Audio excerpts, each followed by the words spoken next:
Good morning, everybody, and thank you for joining us for another one of our Engaged Learning Spotlight webinars. Just to kind of recap what the purpose of these are is we wanted to kind of take a few moments each week to spotlight and really observe what some of our active CSTEM implementations are doing. Today, we have a wonderful group from Hacienda La Puente that's going to be sharing their implementation and strategies and insights and successes with us. Before I introduce them, I do want to do just a quick round of introductions. First off, my name is Daniel Ryan. I'm the Education Service Manager for the UC Davis CSTEM Center. I work very closely with all the schools, districts, and teachers that are implementing our program. I provide all the professional development that we do, and I'm really excited to see how Marissa, Sam, and Judy have been working with the CSTEM program, especially now this past couple of months. Next up, I want to introduce Professor Harry Chang. Dr. Chang, do you have your microphone and video on? Okay, yes, sir. Yeah, my name is Harry Chang. I'm professor here at the UC Davis and also director of UC Davis CSTEM Center. Welcome, everyone. Okay. Excellent, thank you. And so next up, I want to introduce Dr. Judy Fancher. She's the Associate Superintendent in Hacienda La Puente Unified. She's going to give a couple of opening statements and take it away from there. So Dr. Fancher. Thank you, Daniel, and thank you, Harry, for inviting us today. I'm so proud of Sam and Marissa for signing up to do this, and happy to see most of my tech toasters. I can't see all the names that are here, but welcome to have you on board. I do want to also note that even with the distance learning, we were looking to bring on elementary, and I thought, oh my gosh, with these school closures, those elementary teachers aren't going to come on board. And guess what? We have 21 new teachers signed up for next year. It's not fancy, but I can show you all those yellows are the new people who've signed up, and you'll notice that this end is elementary. So we have a lot of interest with elementary, and it's also, you know, like Marissa, she's brought on at her school 1, 2, 3, 4, 5 teachers are now going to be trying next year because of the great work that Marissa has been doing. And some of our other K-8s, they've inspired, even though we started at the middle school, they've inspired some elementary teachers to come on board. So we're excited about that. We do have a few more high school teachers and also special ed teachers, and also a teachers at our Stimson Learning Center, which is our learning center for students with emotional disturbances. So, so we're really looking to expand this across the district, and so we're excited about that. And with that, that's all I'm going to say, and turn it over to the experts, Sam and Marissa. Hello, everyone. Hi. So, you know, for us, you know, Robo-Blockly is what we started out with.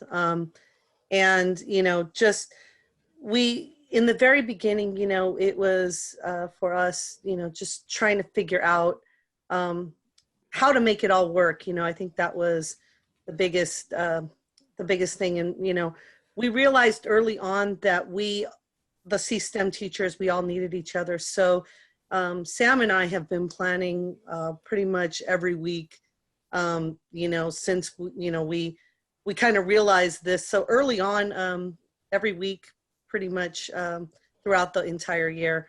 And so, you know, bouncing ideas off of each other and, you know, just trying to make it work. One of the ideas that we started off with is drawing a snake. We use this in the classroom, and we've come back to that with our distance learning, is drawing the snake, because the kids are familiar with what to do. And so now we can expand it into the topics that are happening in our 7th grade classroom. So Marissa, you want to put up the snake? This is a snake that we did on the Robo-Blockly, which we've assigned for the kids to do again. Right. So that's a snake, and she did it in Robo-Blockly, and I did it in and so you can do it in Robo-Blockly, and you can also take it into Chide. So when I go up, and I can go ahead and I can run it, have the kids who are more competent or feel more comfortable, they can run it in Chide, and they can run it here. I don't know if it's actually going to run. It didn't want to run earlier. You can actually see the robot running it here for the kids. Oh, there it goes. Is it moving? Because mine's not moving. press the key to start. There it goes. There you go. So you can have the kids actually run this robot. And so you can differentiate this by using the robo-blocking for kids who just feel comfortable doing that or don't have access to Chide, because some kids don't have access to Chide at home. For us on our computers, if we've given out the computers and there's not, or they don't have CSTEM already loaded, they can't load it on without permission. So that takes a while to get it done. I know some of our tech toasters are here and they've been working on that, but it's not as fast as we need it. So they can do it here in Chide if they feel comfortable, or they can do it on Robo-Blockly. And it's kind of fun. Can I say something? Of course you can.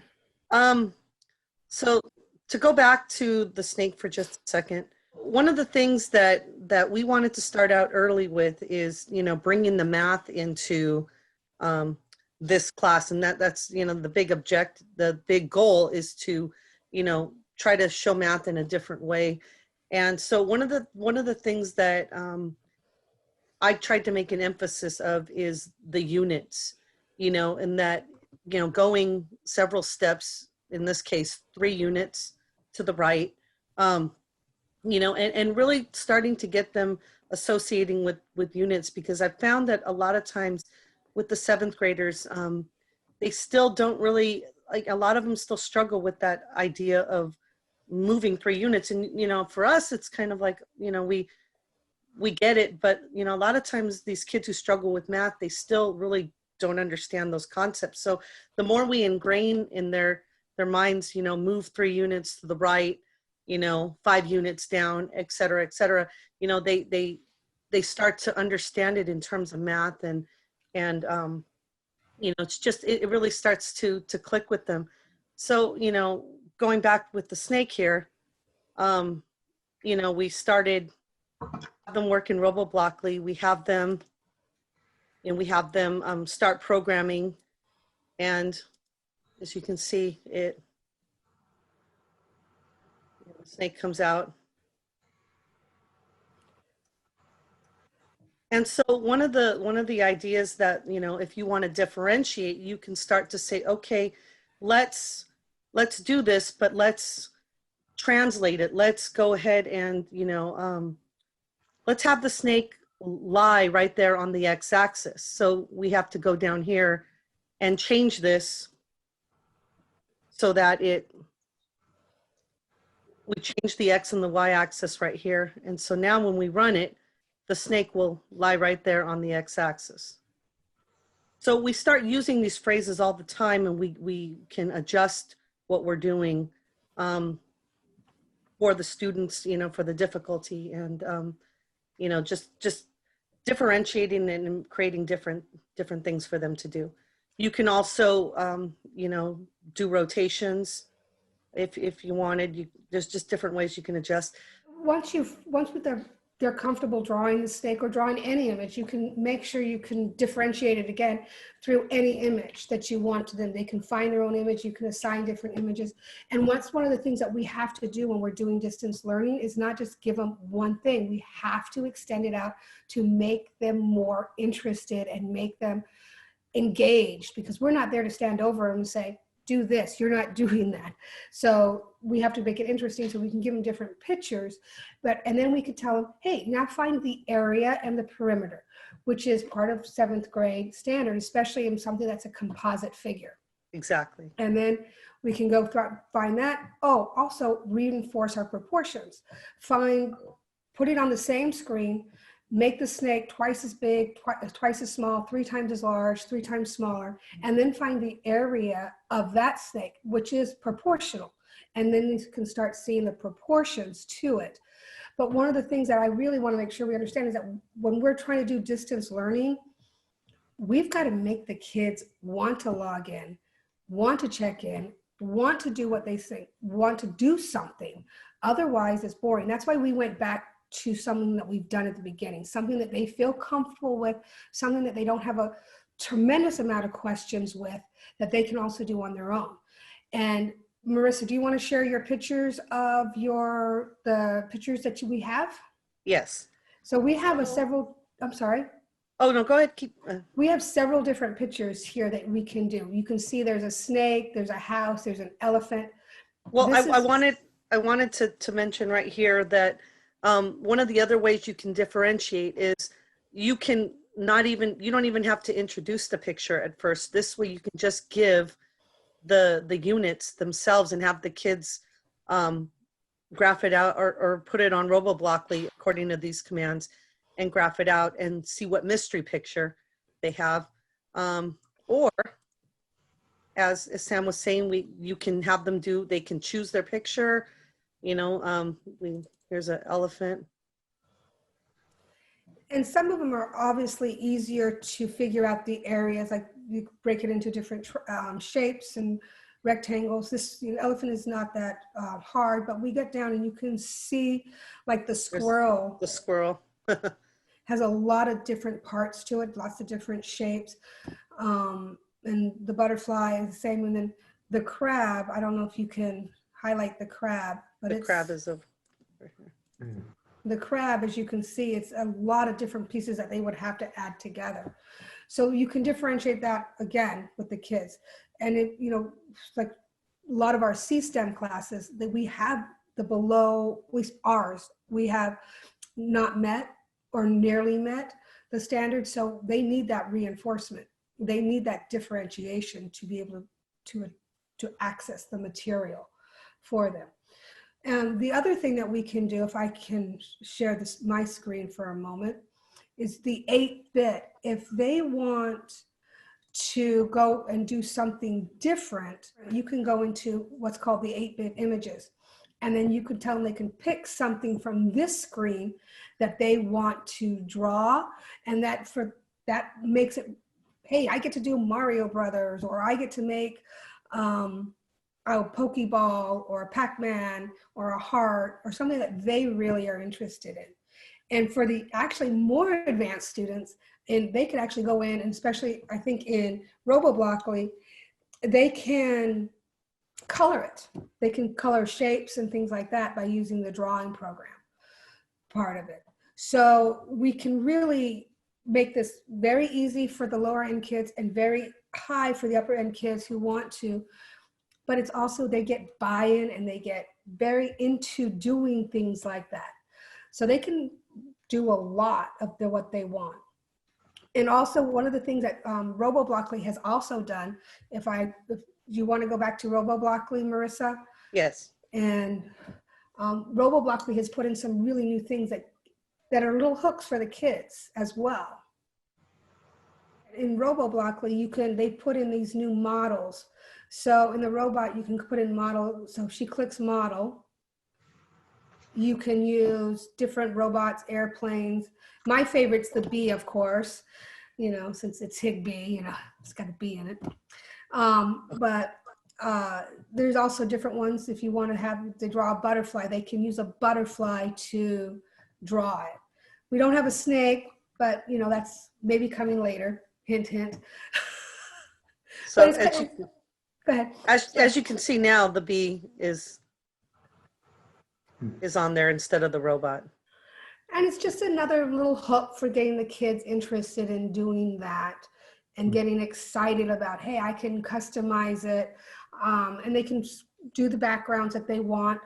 They can set up the background. Maybe they want the grass. They want it on grass instead of on the screen. So there's lots of different ways that you can introduce to the kids. Now, there's also, as you were saying, they could adjust the background of the coordinate grid to be whatever they wanted.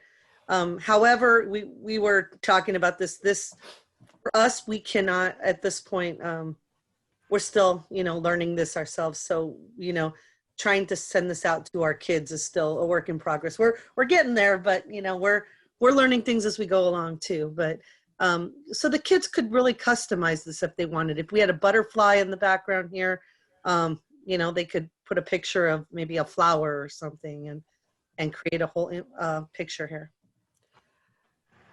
So one of the things that we've been talking about, these are just for the C-STEM students. one of the things that I'm, looking forward to next year is actually introducing my 7th grade general ed kids to RoboBlockly, because this is a guess. Obviously, nothing's come out and I don't know anything, but I'm guessing that we are probably maybe going to distant learning perhaps next year. And if not, it'll be okay. I can still show it, but I'd be prepared for the kids to know that they can get on RoboBlockly and they can start using this material to help access some of the curriculum and help enrichment for the distance learning of the students if I introduce it earlier. One of the things that Marissa and I were talking, we're like, well, can we use this as a pre or a post? And we could use it as a pre or a post or as a performance task. Because one of the 7th grade performance tasks, they often do a lot of area information, a lot of graphing. And so this would reinforce that as well. So I plan on next year introducing RoboBlockly to my general ed students, just so they're familiar with it, just in case next year we have to go to distance learning, or if I just want to make sure everybody understands in another tool in my toolbox. To piggyback on what Sam was saying, one of the things I always find for me as a teacher is, and it's really kind of unfortunate that this was the year I really wanted to see, all the work we've done for C-STEM and to see, how my kids tested, because, we spend a lot of time with these coordinate grids, and we talk about units, we talk about moving a certain amount of distance. And so, like she was saying, the performance tasks that the kids are asked to do in 7th grade, really reflect a lot of what RoboBlockly is. And so, this was just unfortunate that, I didn't get a chance to be able to do that with him, so it's pretty, it's going to be pretty cool in the years to come. So I want to see what's going to happen with that. Because the kids, I think, definitely have a better grip this year with this class than they have in previous years. Yeah, I teach 7th grade math and C-STEM, and I have a C-STEM elective. That way I know what's going on in the math class and I can bring it into my C-STEM. The other thing is that we wanted to talk about briefly is how are we getting the kids engaged? And currently I have about 30 students in C-STEM classes. When the first week of the stay at home, I had about 2 kids turning something in. And it was a lot of questions. It was a lot of it incorrect. But as time has gone on and I differentiated the assignments, and as I've learned more how UC Davis has upgraded the program, I'm getting more and more kids wanting to complete it. They're interested in it. So what I have done is I've given them an assignment, but I've said, okay, here's 3 assignments. You need to choose one that you need to do. So one of them was the snake that we've done, draw a snake and tell me the area. Another one I did was, they have it in the program where you draw a bicycle. Draw a bicycle and tell me the area of the bicycle. And that gave them a couple to choose from. And hey, you've got something, I can do this one. I like to draw. I'd rather use the Chide, because they also have the opportunity to do it in Chide if they want, because if they have the program at home. But actually nobody's done it in Chide. They've all done it in RoboBlockly, because I think they have that computer, that access. But I'm seeing more and more out of my 25 to 30, I can't remember exactly, I'm getting about 10 kids now a week of turning it in, which is, I think, is fairly well, considering that they're at home. I'm not there to help them. No, their parents don't know how to do the RoboBlockly or the Chide. They're not sure what's going on at their home. They're doing pretty well on that. They can submit it. I saw somebody come, how do we submit? They can submit it in a couple of different ways. They can do it through the Google Classroom, since we all have a classroom. They can submit it there, or we can submit it on RoboBlockly. Do you have your classroom set up on RoboBlockly, Marissa? Yes. Yeah. Do you just want to clip in so we can see how the kids can submit an assignment? Okay, so let's see if I go to my classes. And go to C-STEM. And which one should I? It doesn't matter. Just how can they just turn it in? Oh. They just submit. Somebody asked how they can submit it through Google Classroom. They just give me a link. Okay. They just send a link to it. If it's in Chide, all year long, they've been copying and pasting it into a Google Doc. And then I just cut and paste it and put it into my Chide and run the program. And the off thing on that is that sometimes they miss a line or forget. They don't complete it, but they can go in. So you can just go, so they can submit it different ways. And it's what they're more comfortable with. I think one of the things I like too, and it's definitely come in handy, is right now I was having some trouble with this, and I had to exit out of it and come back. And when I came back, my blocks were where I had left them, and so that was nice, because a lot of times you need that feature, because especially when you're doing something a little bit longer, like the snake here, you need time to come back. And so it's nice because it does it does come back to where you left off. And I don't know if you can see here, one of the other things too is you have the choice of showing the CH, the chide, or getting rid of it. But it shows the programming here. So with Sam's class, my class tends to be a little more comfortable on RoboBlockly, but Sam's class, they started getting to the point where they liked a lot more of just doing the programming themselves and going into Chide. Well, it's because they can cut and paste, and it's a lot quicker, because in Chide you can cut and paste and just change it that way. So they don't have to type out the whole thing or look for the actual block. They found it faster. But I do find in a longer term sense, short term right now with everything going on, RoboBlockly is definitely the way to go. Long term, Chide is definitely, it sets more of the programming aspect. We love the programming. I mean, my kids, they would walk into class and they liked RoboBlockly. They love it. But when we started getting into the programming and they started understanding the different language that, even for kids who are hesitant to learn, they really, once they started getting the language, there's this motivation that came over them, and they love coming to my class. And that's something that even for the kids who, like I said, just struggle with, I got to go to school. They would come to this class and they always knew that they were going to learn something that day. And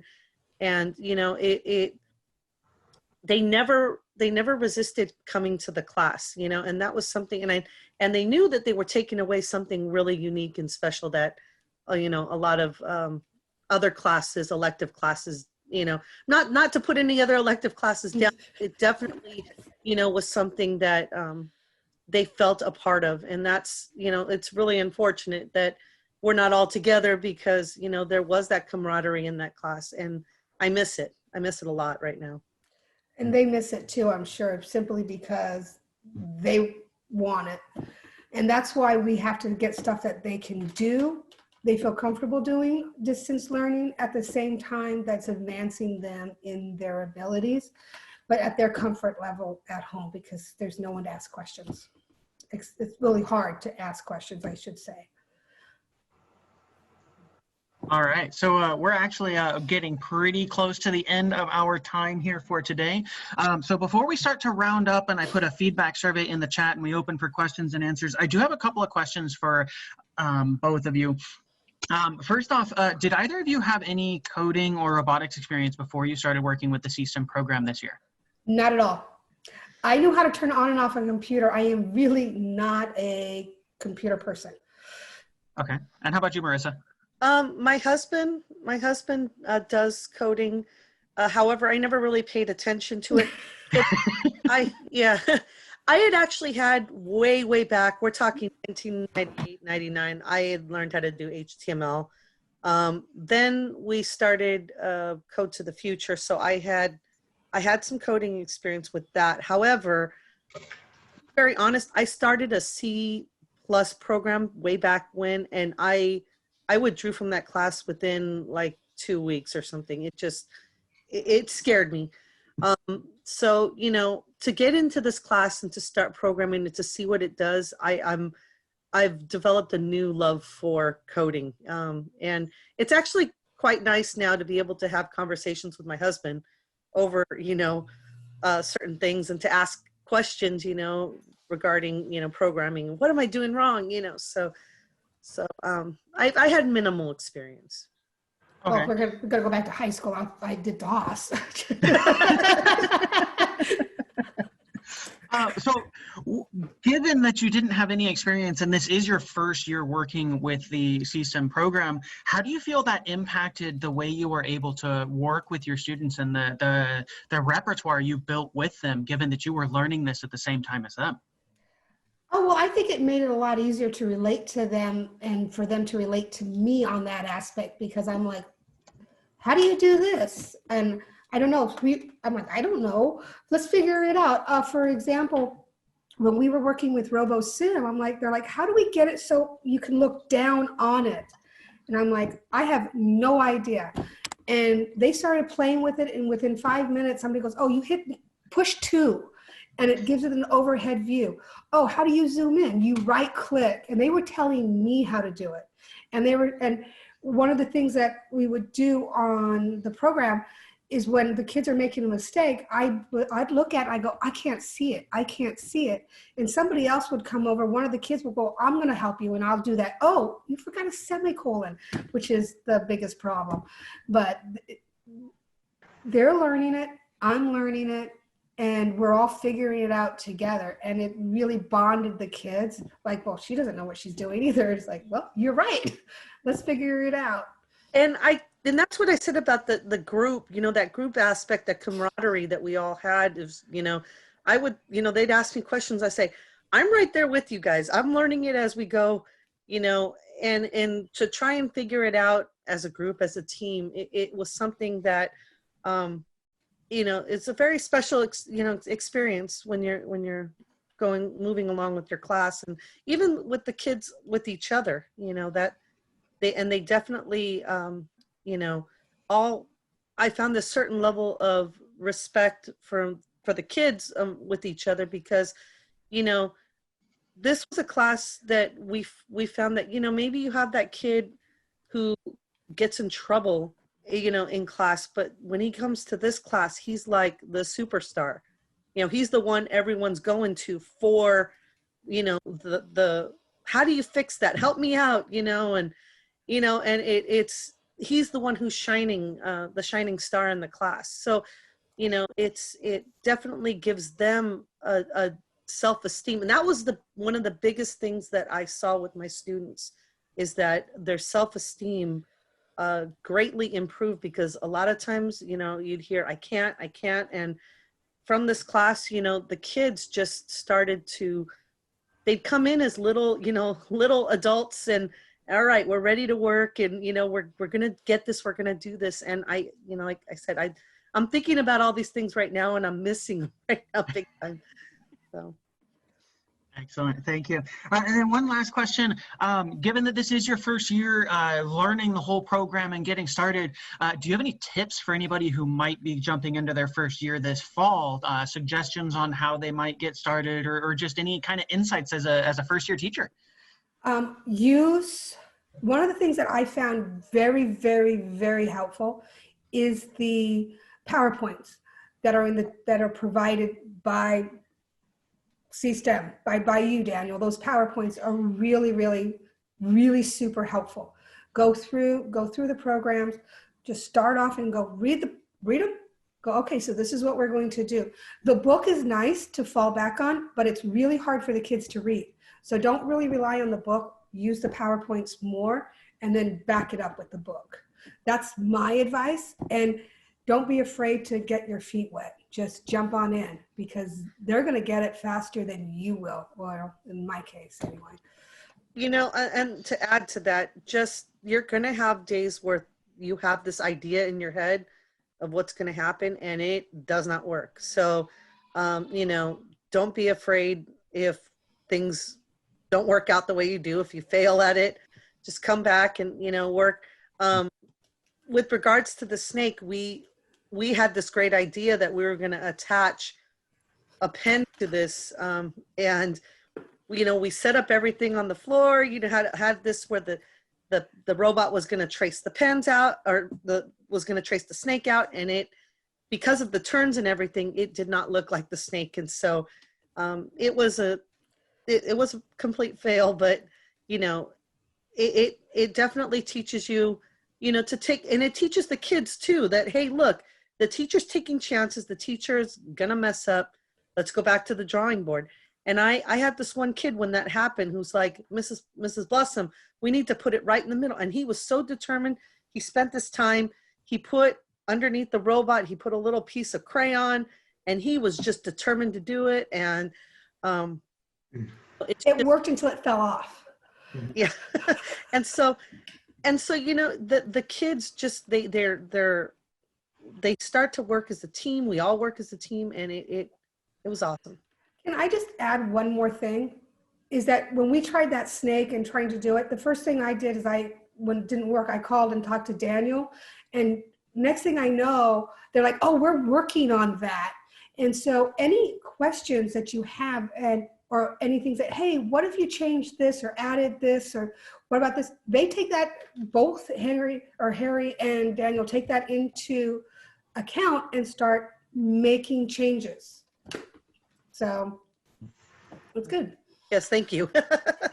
Excellent. Judy, can you talk about a little about the demographic information about your school district and also those students in the class? Do you have those information? Yeah, we are a Title I district, so we have about 76% of our schools, our students are Title I. And in fact, all the schools, I'm double checking my list, all the schools that we have CSTEM at are Title I schools. So we designed it this year to really address students who were at risk.